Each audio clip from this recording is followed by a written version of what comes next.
I'm a member of the Survivor Services team here at the Jeanne Geiger Crisis Center.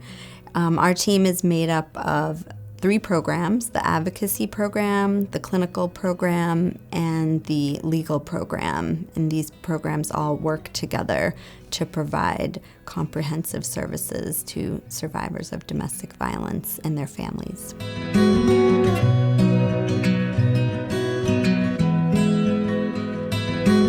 So moms who are survivors of domestic violence have faced some unique circumstances during the pandemic.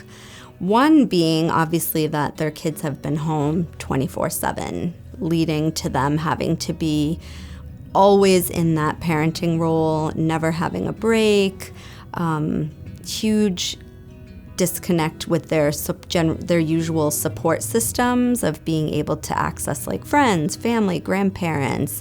Childcare programs obviously were closed.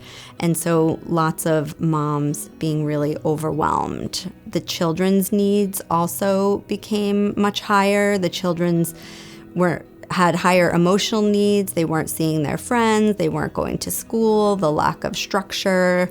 There were lots of behavior and discipline problems coming up. So we were often providing a lot of parenting support around how to sort of manage children's behavior and support them through this whole time.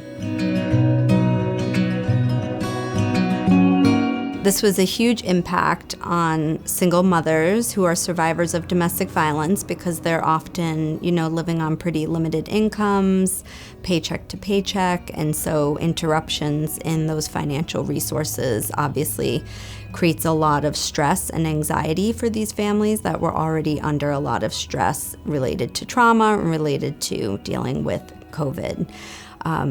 Many moms lost their jobs or had to leave their job primarily because of remote schooling. They could not obviously work full-time away from the home and do remote schooling for their children.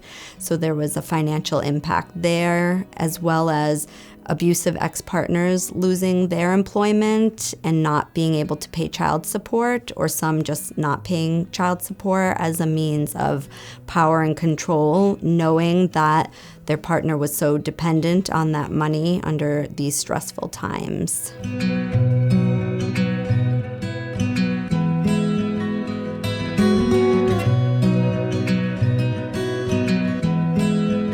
There were also situations where an abusive partner would keep a child, saying they didn't want to return them because of COVID, and it took a really long time for the survivor to get into court to get that remedied, and then she didn't have contact with her child for several weeks.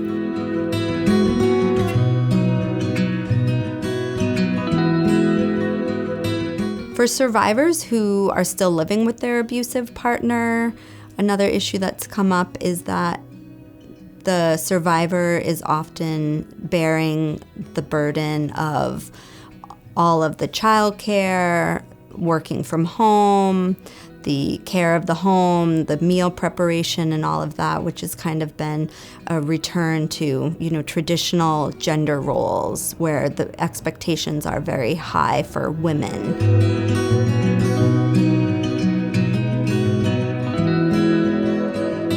After the initial shock of the pandemic wore off and people were sort of getting into a groove with this new way of living, survivors' trauma symptoms tended to start come flooding back in, and then they were dealing with a whole host of these trauma symptoms, including being sort of hypervigilant and anxious, some depression, lots of fear and worries.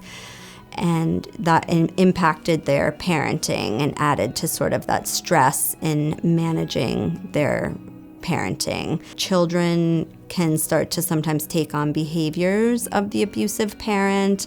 So maybe kids who are home all the time are now getting frustrated and angry with their siblings, frustrated and angry with mom.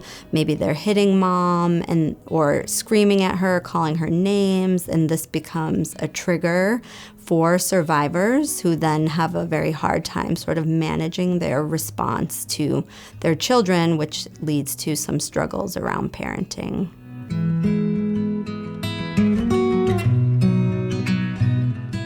Your support can help meet the increased need of survivors so that we can ensure that we're providing safety planning, access to counseling, support groups, and legal services. Our confidential hotline is available 24 hours, 7 days a week, and can be reached at 978-388-1888.